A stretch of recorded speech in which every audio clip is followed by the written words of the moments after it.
आज की वीडियो में हम बात करेंगे सिफिक्जिम मेडिसिन के बारे में। तो चलिए वीडियो को स्टार्ट करते हैं। जो ये सिफिक्जिम मेडिसिन है, ये एक सिफेलोस्पोरिन ग्रुप की एंटीबायोटिक है। सिफेलोस्पोरिन का मतलब क्या है? ये एक एंटीबायोटिक का ग्रुप है। एंटीबायोटिक्स को अलग अलग ग्रुप के अंदर डिवाइड किया गया है, जैसे कि पेनिसिलिन ग्रुप है। हेलो एवरीवन, आज की वीडियो में हम बात करेंगे सिफिक्जिम मेडिसिन के बारे में। तो चलिए वीडियो को स्टार्ट करते हैं। जो ये सिफिक्जिम मेडिसिन है, ये एक सिफेलोस्पोरिन ग्रुप की एंटीबायोटिक है। सिफेलोस्पोरिन का मतलब क्या है? ये एक एंटीबायोटिक का ग्रुप है। एंटीबायोटिक्स को अलग अलग ग्रुप के अंदर डिवाइड किया गया है, जैसे कि पेनिसिलिन ग्रुप है, सिफेलोस्पोरिन ग्रुप है, इसके अलावा और भी ग्रुप्स हैं। जैसे हमने पिछली वीडियोज के अंदर पढ़ा था कि पेनिसिलिन ग्रुप के अंदर हमने दो एग्जाम्पल पढ़े थे, एक तो एम्पिसिलिन पढ़ा था, एक अमोक्सिसिलिन पढ़ा था। तो ठीक उसी प्रकार आपको ये याद रखना है कि जो सिफिक्जिम दवा है, जो सिफिक्जिम एंटीबायोटिक है, वो सिफेलोस्पोरिन ग्रुप की एंटीबायोटिक है। ठीक है, तो आपको इसका जो ग्रुप है वो पता होना चाहिए। ओके, नेक्स्ट है कि जो ये सिफिक्जिम है, ये एक ब्रॉड स्पेक्ट्रम एंटीबायोटिक है। ब्रॉड स्पेक्ट्रम का मतलब है कि ग्राम पॉजिटिव और ग्राम नेगेटिव दोनों टाइप के बैक्टीरिया पे ये काम कर सकती है। नेक्स्ट है कि ये एक ओरल एंटीबायोटिक है, केवल इसको ओरली लिया जाता है। ओके, तो तीन बातों का आपको ये ध्यान रखना है। इसका यूज कहाँ किया जाता है? इसका यूज किया जाता है इन्फेक्शन को ठीक करने के लिए। किस टाइप का इन्फेक्शन? वायरल, बैक्टीरियल, प्रोटोजोअल, कैसा? तो हम कहेंगे कि बैक्टीरियल इन्फेक्शन को ठीक करने के लिए सिफिक्जिम एंटीबायोटिक का यूज किया जाता है। अब इसके यूज के बारे में थोड़ा डिटेल में देख लेते हैं, स्पेसिफिकली कहाँ कहाँ इसका यूज किया जाता है। सिफिक्जिम एंटीबायोटिक का यूज रेस्पिरेटरी ट्रैक्ट इन्फेक्शन के अंदर किया जाता है। रेस्पिरेटरी ट्रैक्ट इन्फेक्शन में जैसे कि थ्रोट इन्फेक्शन हो गया, गले का इन्फेक्शन, ब्रोंकाइटिस हो गया, यानी कि जो ब्रोंकाई है, जो सांस की नली है, अगर उसके अंदर बैक्टीरियल इन्फेक्शन की वजह से इन्फ्लामेशन यानी कि सूजन आ जाए, वहाँ पे यूज किया जाता है। और निमोनिया। तो ये कुछ एग्जाम्पल है रेस्पिरेटरी ट्रैक्ट इन्फेक्शन के, जहाँ पे सिफिक्जिम एंटीबायोटिक का यूज किया जाता है ताकि जो ये इन्फेक्शन है ये ठीक हो जाए। नेक्स्ट है यूरिनरी ट्रैक्ट इन्फेक्शन यानी कि यूटीआई। तो यूटीआई के अंदर भी सिफिक्जिम एंटीबायोटिक का यूज किया जाता है। नेक्स्ट है ओटाइटिस मीडिया। ओटाइटिस मीडिया यानी कि ईयर इन्फेक्शन। कान के अंदर अगर बैक्टीरियल इन्फेक्शन है तो उस इन्फेक्शन को ठीक करने के लिए सिफिक्जिम एंटीबायोटिक का यूज किया जा सकता है। नेक्स्ट आता है biliary tract infection. Biliary tract infection क्या होता है? जो हमारा बाइल डक्ट सिस्टम होता है ना, अगर उसके अंदर किसी भी टाइप का इन्फेक्शन हो जाए, मतलब कि अगर उसके अंदर बैक्टीरियल इन्फेक्शन हो जाए, तो हम सिफिक्जिम एंटीबायोटिक का यूज कर सकते हैं इस इन्फेक्शन को ठीक करने के लिए। अब मैंने एक वर्ड बोला, बाइल डक्ट सिस्टम। इसका मतलब क्या है? लीवर से जो डक्ट निकलती है ना, जो इंटेस्टाइन के अंदर जाती है बाइल जूस को लेके, है ना, वो होती है बाइल डक्ट। और जो गोल ब्लैडर यानी कि जो पित्त की थैली होती है, उसकी जो डक्ट होती है वो होती है सिस्टिक डक्ट। तो लीवर से निकलने वाली डक्ट और सिस्टिक डक्ट दोनों आपस में मिलके एक नई डक्ट बनाती है और फिर इंटेस्टाइन के अंदर बाइल जूस को डाल देती है ना। बाइल जूस किसमें मदद करता है? डाइजेशन में मदद करता है, फूड के डाइजेशन में। तो सिस्टिक डक्ट है, जो गाल ब्लैडर की डक्ट है और जो लीवर की डक्ट है, दोनों मिलकर डक्ट सिस्टम बनाती है। अगर उसके अंदर किसी भी टाइप का नहीं, अगर बैक्टीरियल इन्फेक्शन हो जाए तो वहां पे हम सिफिक्जिम एंटीबायोटिक यूज कर सकते हैं। नेक्स्ट है गोनेरिया के अंदर भी इसका यूज किया जाता है। गोनेरिया क्या है? ये एक सेक्सुअल ट्रांसमिटेड डिजीज है। ये भी जो ये डिजीज है, ये बैक्टीरियल इन्फेक्शन की वजह से होती है।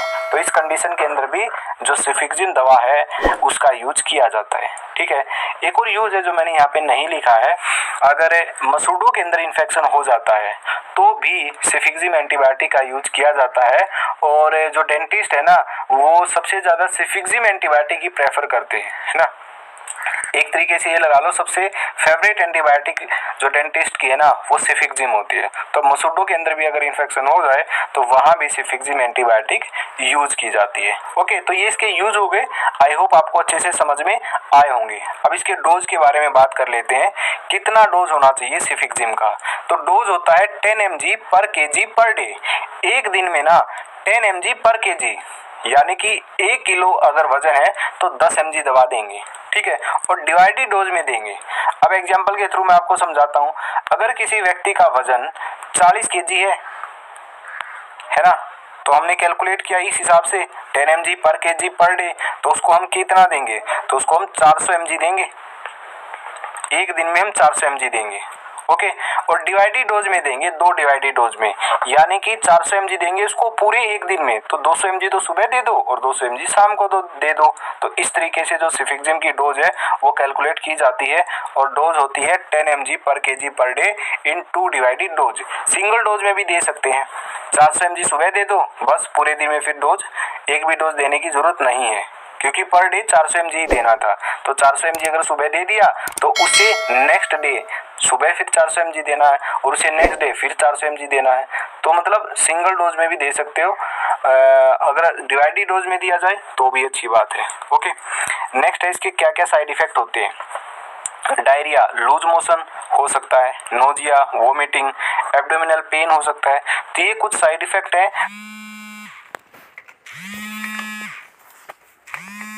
जो सिफिक्जिम एंटीबायोटिक लेने के बाद हो सकते हैं। जरूरी नहीं है कि सभी को, किसी किसी को ये हो सकते हैं, ठीक है।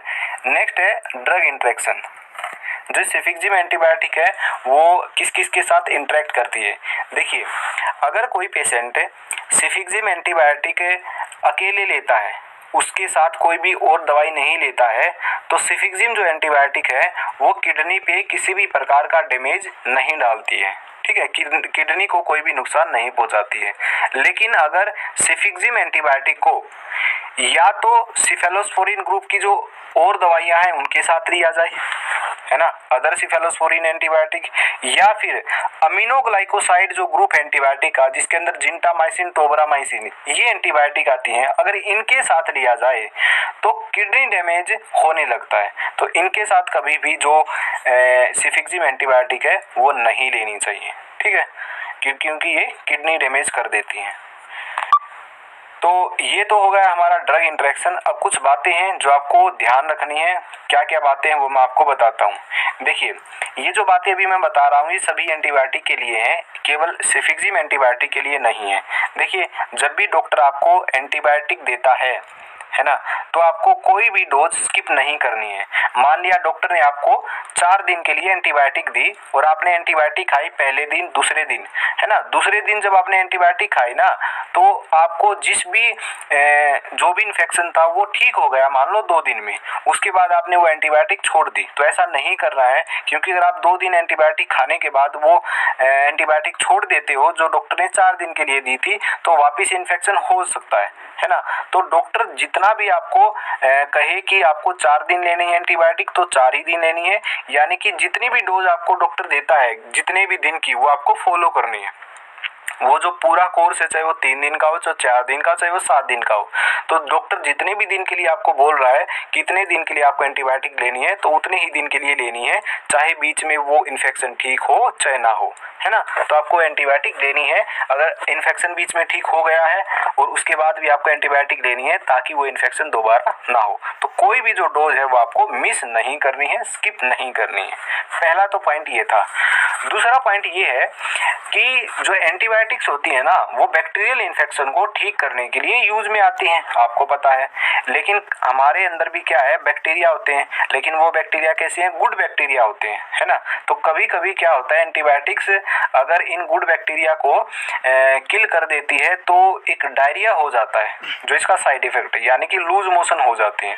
तो उस कंडीशन में क्या होता है, अगर डायरिया हो रहा है एंटीबायोटिक लेने के दौरान तो कोई बात नहीं, है ना।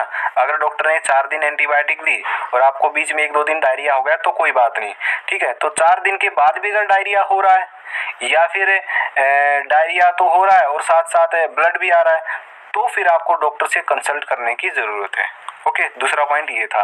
तीसरा पॉइंट है कि अगर आपने किसी भी टाइप की एंटीबायोटिक ली या किसी भी प्रकार की आपने दवा ली और आपके बॉडी पे रैशेज हो गए, है ना, आपकी बॉडी पे आपकी जो स्किन है वो इची हो गई है, यानी कि खाज खुजली हो रही है कोई भी दवा लेने के बाद, या फिर आपका जो फेस है उसके ऊपर सूजन आ गई है ना, तो या फिर आपको सांस लेने में दिक्कत हो रही है, अगर इनमें से किसी भी प्रकार की दिक्कत हो रही है किसी भी प्रकार की दवाई लेने के बाद, तो वो दवाई आपको तुरंत बंद कर देनी है और डॉक्टर से जाके मिलना है। तो ये कुछ पॉइंट है जो आपको हर एंटीबायोटिक के बारे में ध्यान रखने हैं, ठीक है। तो ये थी आज की हमारी वीडियो जिसके अंदर मैंने आपको सिफिक्जिम एंटीबायोटिक के बारे में बताया। आई होप आपको समझ में आई होगी। आज की वीडियो में इतना ही, तो मिलते हैं नेक्स्ट वीडियो के अंदर।